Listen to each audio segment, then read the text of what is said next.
बात करते हैं कोरोना के नए वेरिएंट ओमाइक्रॉन की, जिसको लेकर पूरी दुनिया में हड़कंप मच गया है। भारत में भी एक्शन प्लान बन रहा है। तमाम राज्यों में अलर्ट है।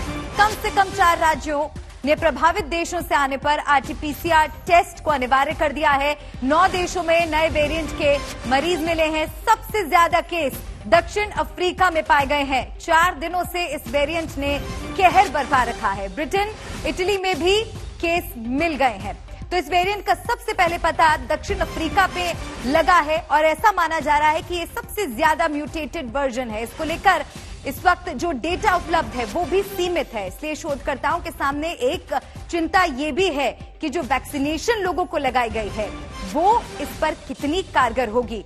कोरोना के नए वेरिएंट से लड़ने के लिए तमाम देश हर तरह के कदम उठा रहे हैं, कोशिशें की जा रही हैं। और कुछ और जानकारी आपको की ग्राफिक्स के जरिए हम दिखाते हैं इस नए वेरिएंट से जुड़ी हुई, क्योंकि लोग इस नए वेरिएंट के बारे में बहुत कुछ जानना और समझना चाहते हैं। हालांकि इसको लेकर डेटा अभी सीमित है।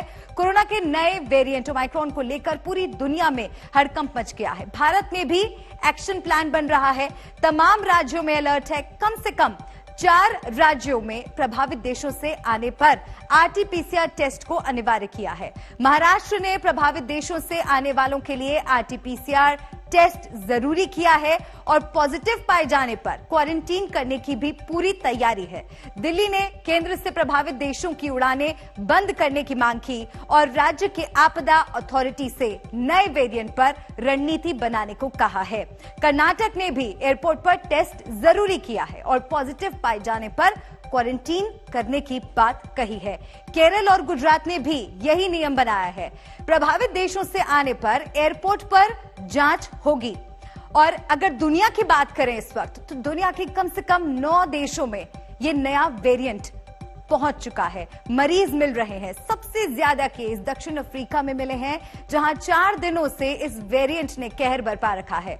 ब्रिटेन, इटली में भी केस मिले हैं। कई देशों ने साउथ अफ्रीकी देशों के लिए उड़ानें बंद कर दी हैं और भारत में भी तमाम तरह की तैयारियां इस नए वेरिएंट से निपटने के लिए की जा रही हैं। एक रिपोर्ट। पेशेंट्स यहाँ पे एडमिट हैं, उनकी जो अटेंडेंस है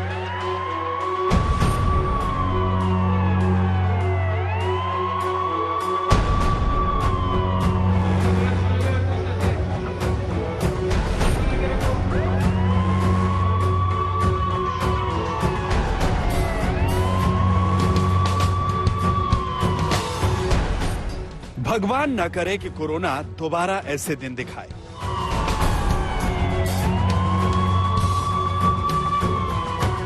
लेकिन कोरोना वायरस अपने पुराने दिनों में लौटने के लिए नया रूप ले चुका है। कोरोना के इस नए रूप का जन्म हुआ है दक्षिण अफ्रीका में।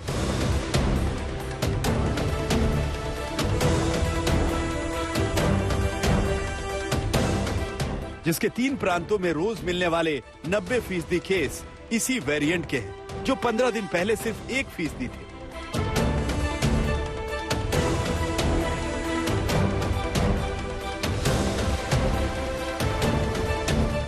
दक्षिण अफ्रीका में इस नए वेरिएंट के 77 केस आ चुके हैं। इसके अलावा अफ्रीकी देश बोत्सवाना में 3 केस, इजराइल में 2, हांगकांग में 1 केस सामने आया है। जबकि बेल्जियम पहला यूरोपीय देश है जहां ओमिक्रॉन वेरिएंट का पहला केस दर्ज हुआ है।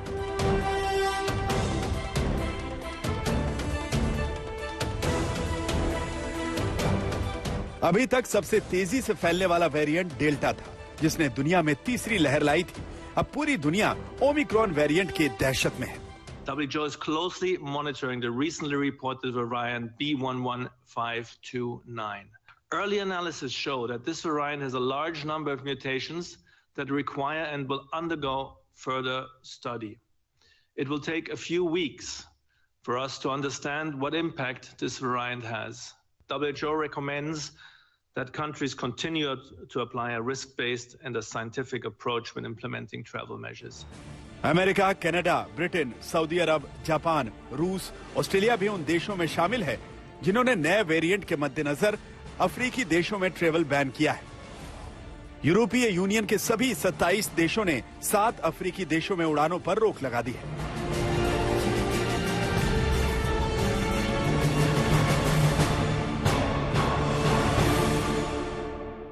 decided that we're going to be cautious, make sure there's no travel to and from South Africa and 6 other countries in that region, and except for American citizens who are able to come back.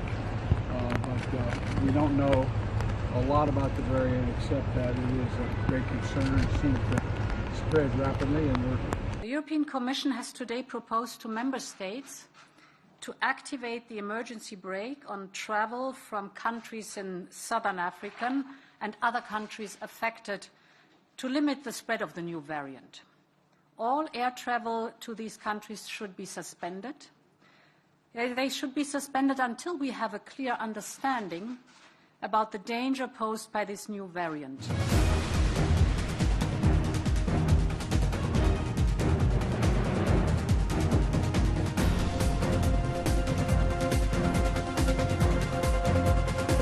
नए variant से दुनिया डरी हुई है और ये डर जायज भी है, क्योंकि कोरोना वायरस ने ऐसे ऐसे रूप दिखाए हैं जिनसे निपटने में दुनिया भर के देशों ने बुरे दिन देखे। लेकिन साउथ अफ्रीका ट्रेवल बैन को लेकर चिंतित है। The reaction of some of countries in terms of imposing travel bans and such measures are completely against the norms and standards as guided by the World Health Organization. वैसे तो Omicron variant अभी कुछ ही देशों में active है। भारत में नए variant का कोई केस नहीं मिला है, लेकिन भारत सरकार भी अलर्ट मोड पर आ चुकी है। भारत ने कुछ देशों के यात्रियों के साथ सुरक्षा के मद्देनजर अतिरिक्त उपाय करने का फैसला किया है। प्रधानमंत्री नरेंद्र मोदी ने आज अफसरों की एक इमरजेंसी मीटिंग भी बुलाई, जिसमें ओमिक्रॉन वेरिएंट पर भी चर्चा हुई। नए वेरिएंट को लेकर प्रधानमंत्री मोदी ने बैठक में 6 बड़े निर्देश जारी किए। नए वेरिएंट के लिए हमें अभी से तैयार रहने की जरूरत है। जिन इलाकों में ज्यादा केस आ रहे हैं, वहां निगरानी और कंटेनमेंट जैसी सख्ती बढ़ाई जाए। मास्क और सोशल डिस्टेंसिंग जैसी चीजों का पालन सही तरीके से किया जाए। अंतर्राष्ट्रीय यात्राओं में छूट देने की योजना की समीक्षा की जाए। कोरोना वैक्सीन की दूसरी डोज की कवरेज बढ़ाने पर फोकस करना चाहिए और राज्यों को इस बात का ध्यान देना होगा कि जिन्हें पहली डोज मिल गई, उन्हें दूसरी डोज समय पर दे दी जाए। डेल्टा वेरिएंट के कहर से भारत ने जो सबक लिए हैं, अब नए वेरिएंट को काबू में करने के लिए जरूरी है कि वो सबक याद रखे जाएं। केंद्र सरकार ने राज्यों को सतर्कता बरतने के लिए कहा है। राज्यों से कहा गया है कि साउथ अफ्रीका, इजराइल, हांगकांग और बोत्सवाना से आने वाले यात्रियों की अच्छी तरह से जांच की जाए और कोई भी लापरवाही ना हो इसमें। हेल्थ सेक्रेटरी राजेश भूषण ने राज्यों और यूटीज को ये लिखकर कहा है कि पॉजिटिव पाए गए सैंपल्स को इमीडिएटली जीनोम सीक्वेंसिंग के लिए लेबोरेटरी भेजा जाए। देश के national centre for disease control ने भी नए वेरिएंट को लेकर आगाह किया है। केंद्र सरकार के अलावा राज्य सरकारों के स्तर पर भी अलर्ट हो चुका है और राज्य सरकारें इमरजेंसी मीटिंग कर रही हैं और नए वेरिएंट के खिलाफ रणनीति पर काम शुरू हो चुका है। दिल्ली सरकार ने स्टेट डिजास्टर मैनेजमेंट अथॉरिटी को नए वेरिएंट से बचाव की रणनीति तैयार करने को कहा है। गुजरात सरकार ने नए वेरिएंट से प्रभावित देशों से आने वालों का RT-PCR टेस्ट जरूरी कर दिया है। मुंबई में साउथ अफ्रीका से आने वाले लोगों को क्वारंटीन करने की तैयारी शुरू हो गई है। दिल्ली समेत सभी राज्यों की सरकारों ने केंद्र से अपील की है कि नए वेरिएंट से प्रभावित देशों पर ट्रेवल बैन लगाया जाए। स्थिति ऐसी बनी है, हमें ध्यान देना पड़ेगा। भारत सरकार को भी जो आप कह रहे हो कि जो अंतर्राष्ट्रीय फ्लाइट प्रारंभ की है, उसमें उन मुल्कों पर जो साउथ अफ्रीका या अफ्रीका के अफ्रीकन मुल्क है, वहाँ से इजराइल ने भी और कई मुल्कों ने बैन किया है।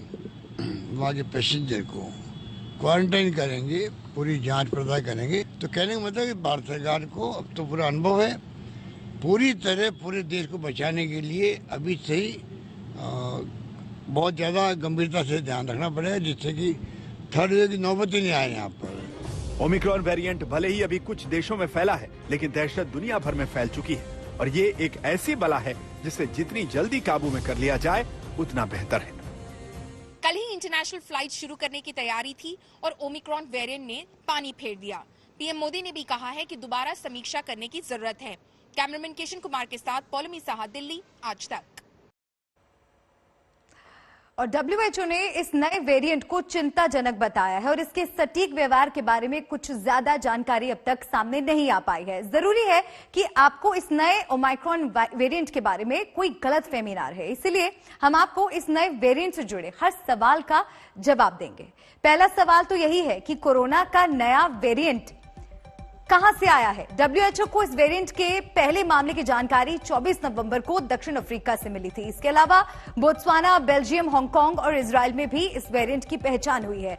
इन देशों में दुनिया भर में वेरिएंट के अब तक 100 से ज्यादा मरीजों की पुष्टि हो चुकी है। दूसरा सवाल कि अभी तक सबसे तेजी से फैलने वाला वेरिएंट डेल्टा था, जिससे दुनिया में तीसरी लहर आई थी। ऐसे में सवाल यह है कि ओमाइक्रॉन वेरिएंट डेल्टा से कितना ताकतवर है।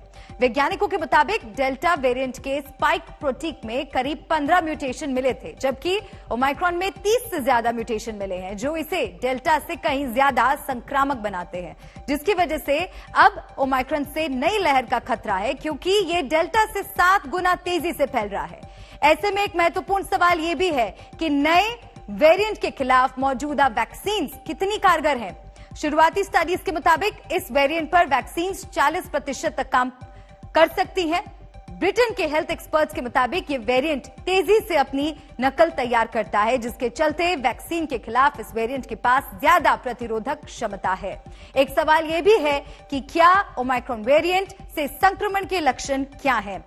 वैज्ञानिकों के मुताबिक अभी तक डेल्टा वेरिएंट से संक्रमण के जो लक्षण थे, वही नए वेरिएंट के भी लक्षण हैं, जैसे तेज बुखार, जुकाम, स्वाद और गंध का चले जाना।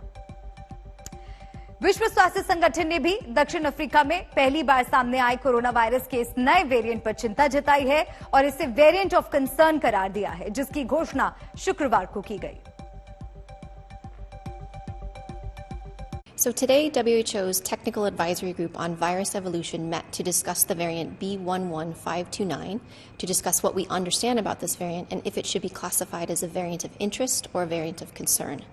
Based upon the information that we have, particularly from South Africa, they have advised WHO that this variant should be classified as a variant of concern.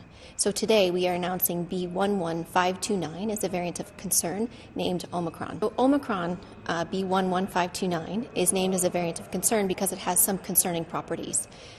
This variant has a large number of mutations, and some of these mutations have some worrying characteristics. Right now, there are many studies that are underway. There's a lot of work that is ongoing in South Africa and in other countries to better characterize the variant itself in terms of transmissibility, in terms of severity, and any impact on our countermeasures like the use of diagnostics, therapeutics, or vaccines.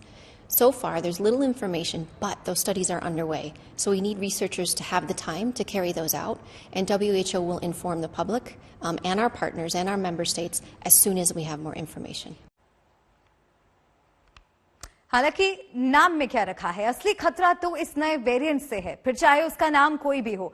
वैसे भी corona के नए variant ने ऐसे वक्त में अपनी ताकत दिखाई है जब दुनिया भर में कोरोना वैक्सीन लगाई जा रही हैं। ऐसे में अब जानकार कह रहे हैं कि पूरी दुनिया में लोगों को बूस्टर डोज देने का वक्त आ चुका है।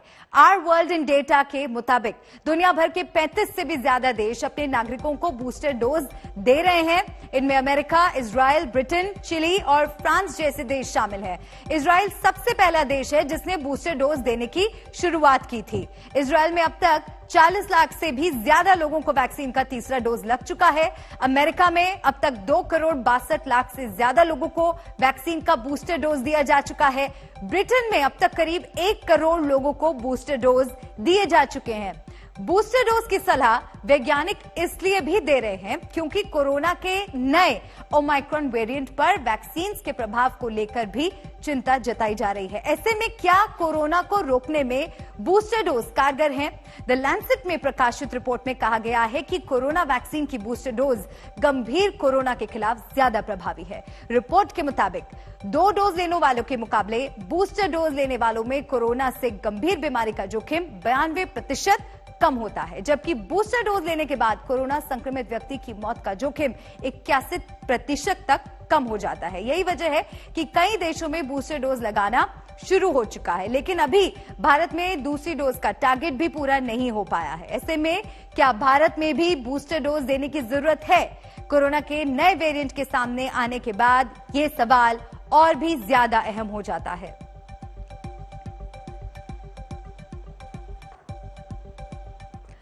और कोरोना के नए वेरिएंट के साइड इफेक्ट भी दिखने शुरू हो गए हैं। सेंसेक्स कारोबारी हफ्ते के आखिरी दिन बड़ी गिरावट के साथ बंद हुआ। सवाल है कि जब भारत में बड़े पैमाने पर वैक्सीन लग चुकी है तो तब ऐसी घबराहट क्यों? तो इसका जवाब कोरोना का सबसे खतरनाक वेरिएंट है, जिसे लेकर दावा किया जा रहा है कि वो वैक्सीन के कवच को भी भेद सकता है।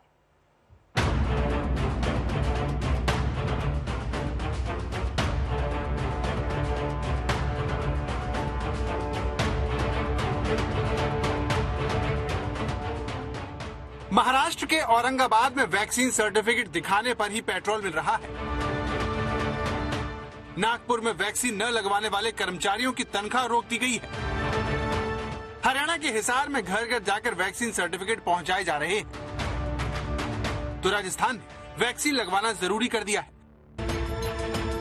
ये सारी कोशिश इसलिए हो रही है ताकि भारत के हर नागरिक को वैक्सीन का कवच पहनाया जा सके। लेकिन वैक्सीन का कवर बढ़ने के बावजूद पिछले 5 दिनों में देश के अंदर कोरोना के मामले में 24% तक का इजाफा देखने को मिला है। 21 तारीख को भारत में कोरोना के 8,488 केस थे, जो बढ़ते बढ़ते 25 नवंबर को 10,549 जा पहुंचे। चौंकाने वाली बात यह है कि 24 से 25 नवंबर के बीच कोरोना ने सबसे ज्यादा 15.7% की छलांग मारी। कोरोना का कहर देश के शहर शहर में फैलता जा रहा है। कर्नाटक के धारवाड़ मेडिकल कॉलेज में 182 छात्र कोरोना से संक्रमित हो गए। तेलंगाना के खम्मम में एक हाई स्कूल में 8 छात्र कोरोना पॉजिटिव पाए गए। इसी तरह राजस्थान के जोधपुर में 12 बच्चे कोरोना के शिकार हुए। इंदौर में 14 सैन्य अफसर तो देहरादून में 11 IFS पॉजिटिव होने से हड़कंप मच गया। कल के मुकाबले में भारत में 15% ज्यादा कोरोना के मामले सामने आए हैं। इसकी मेन वजह यह है कि भारत में करीब करीब लोगों को ऐसे पता चल रहा है कि कोरोना खत्म ही हो गया है, इसलिए लोग जो भी उसके प्रतिबंधक उपाय है उसको मान नहीं रहे हैं। मास्क लोग कम लगा रहे हैं। और आपने देखा कि दिवाली से पहले और दिवाली के बाद भी मार्केट में रास्ते पर बहुत ज़्यादा भीड़ हो रही है।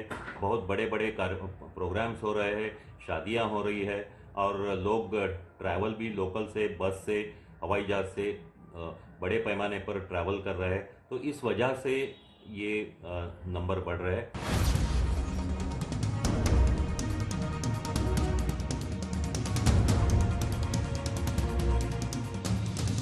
तो भारत में कोरोना संक्रमण से चिंताजनक हालात पैदा हो रहे हैं, जबकि भारत में अब तक 120 करोड़ से ज्यादा वैक्सीन की डोज लगाई जा चुकी है। लेकिन सवाल यह है कि क्या ये वैक्सीन कोरोना के नए वेरिएंट पर कारगर होगी? क्योंकि हांगकांग के जिन 2 लोगों को कोरोना के नए वेरिएंट ने अपना शिकार बनाया है, उनके बारे में दावा है कि वो फाइजर वैक्सीन की दोनों डोज ले चुके थे, फिर भी उन्हें संक्रमण हुआ। यही वजह है कि वैज्ञानिक इसे पर्याप्त सबूत मान रहे हैं कि नया वेरिएंट टीके के असर को भी खत्म कर देता है। दुनिया भर के वैज्ञानिक कोरोना के इस नए वेरिएंट को समझने की कोशिश कर रहे हैं। फिलहाल बस वो इतना ही जानते हैं कि उनका नया दुश्मन पिछले सभी कोरोना वेरिएंट से ज्यादा घातक है। दिल्ली से मिलन शर्मा के साथ आज तक ब्यूरो। और इस नए वेरिएंट के सामने आने से एक बात तो साफ है कि कोरोना से जंग अब भी जारी है। सावधान रहिए, अपना बहुत ख्याल रखिए। आगे बढ़ते हैं। कल से राजनीतिक टकराव की एक नई सीरीज शुरू हो रही है। संसद के शीतकालीन सत्र का आगाज हो रहा है। उससे पहले आज बैठकों का लंबा दौर है। पहली बैठक संसदीय कार्य मंत्री ने बुलाई है, उसके बाद सरकार ने सर्वदलीय बैठक बुलाई है। इन दोनों बैठकों में फ्लोर कोऑर्डिनेशन पर बात होगी। मंथन होगा कि इस सत्र का सुचारू रूप से संचालन कैसे किया जाए। उधर शाम 4 बजे एनडीए के घटक दलों की भी बैठक होगी, जहां मोर्चाबंदी का नया प्लान तैयार होगा। राज्यसभा के सभापति ने भी एक बैठक बुलाई है।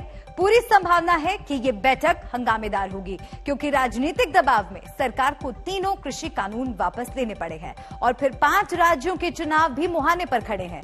इसीलिए सियासी स्कोर की पूरी कोशिश होगी।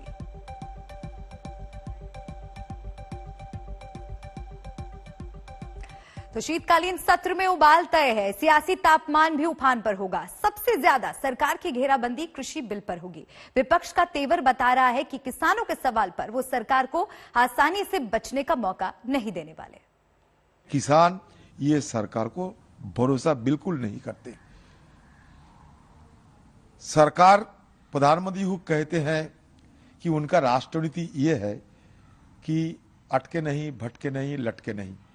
तो आप क्यों ये किसानों की ये मुद्दे को अटके भटके लटकने की कोशिश कर रहे हैं। जब आप किसान जो 3 काला कानून इनकी जब वापसी के लिए आप लोग मन बना लिए हैं, तो उसके साथ साथ आपको तो जरूर यह भी जानकारी थे कि किसान न्यूनतम सहायक मूल्य की मांग करेगी। आप क्यों नहीं ये बिल में इसको शामिल किया? मैं तो माननीय कृषि मंत्री जी से सिर्फ इतना आग्रह करूंगा कि बीते 1 वर्ष के अपने बयानों को देख लें, विरोधाभास से भरे हुए। वार्तालाप नाम की चीज नहीं की है। एकालाप को वार्तालाप कहते रहे। कहते थे कि कानून वापस नहीं होगा, उसके अलावा कोई बात कर लो। कौन सी बात होगी साहब?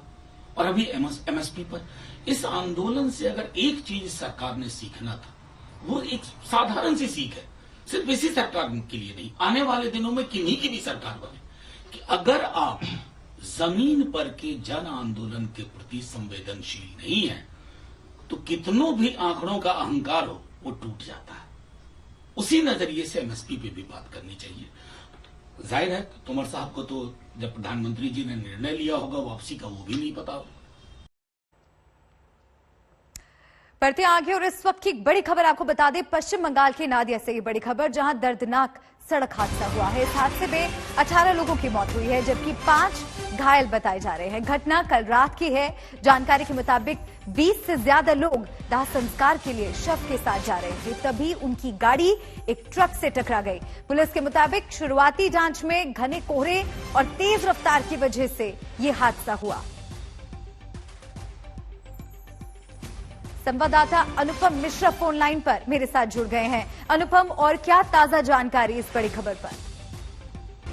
जी बिल्कुल, अभी जो खबर आ रही है, जो 5 लोग घायल थे उनमें से एक की मौत हो चुकी है, तो मरने वालों की संख्या अब 18 हो चुकी है। काफी जो घायल थे उनमें से काफी लोगों की हालत अभी भी नाजुक बनी हुई है। 5 से ज्यादा लोग घायल हैं और उनको स्थानीय अस्पताल में भर्ती किया गया है। फिलहाल इलाके में जहां पर एक्सीडेंट हुआ है वहां पर भारी पुलिस बल भी तैनात किया गया है ताकि किसी तरह की कोई गड़बड़ी न हो। जिस ट्रक से ये मेटाडोर टकराई थी उस ट्रक को अभी वहां से हटाने का उपक्रम शुरू हुआ है और स्थिति अभी भी नियंत्रण में है, लेकिन बड़ा दुखदाई है कि इतने लोगों की मौत हो गई और इसकी वजह जो बताई जा रही है, घना कोहरा पिछले कई दिनों से पड़ रहा है। तो आधी रात के वक्त जब मेटाडोर में ये लोग शमशान जा रहे थे, नदिया नवतीज शमशान में, तभी ये दुर्घटना हुई है। घना कोहरा और स्पीड भी बताई जा रही है काफी तेज की, इसी वजह से इतने लोगों की मौत हुई है। बिल्कुल अनुपम, रफ्तार का कहर इस तरह से देखने को मिल रहा है। 18 लोगों की दर्दनाक जान यहां पर गई है। इस पूरे मामले में इन्वेस्टिगेशन भी अभी चल रही होगी। क्या ट्रक चालक से भी बातचीत हो पाई है? जी बिल्कुल, छानबीन शुरू हुई है क्योंकि प्राथमिक तौर पर यही समझ में आ रहा है कि घना कोहरा और तेज गति की वजह से ये हादसा हुआ है, लेकिन फिर भी जांच प्रक्रिया शुरू हो गई है। पूरी तरह से क्यों हुआ ये सड़क हादसा, इसकी जांच होनी है और जो मेटाडोर चालक था वो अभी कुछ बताने लायक स्थिति में नहीं है, वो घायल है बुरी तरह से, तो उससे बाद में पूछताछ होगी। इसके अलावा सबसे बड़ी बात है कि आई विटनेस नहीं मिल रहे हैं क्योंकि आधी रात का वक्त था, जाड़े का समय है, लोग नहीं थे। काफी देर बाद लोगों को पता चला कि इस तरह का हादसा हुआ है। तो जांच प्रक्रिया शुरू हुई है, लेकिन इसमें वक्त लगेगा। पूरी तरह से क्यों हादसा हुआ, इसके पीछे क्या वजह थी, वो भी जानने में। लेकिन प्राथमिक तौर पर तो यही अनुमान लगाया जा रहा है कि कोहरा और तेज गति की वजह से ही ये हादसा हुआ है। कोहरा और तेज गति की वजह से दर्दनाक हादसा हुआ। शुक्रिया अनुपम आपका तमाम जानकारी दर्शकों तक पहुंचाने के लिए। आज तक HD, सबसे तेज सबसे ज्यादा।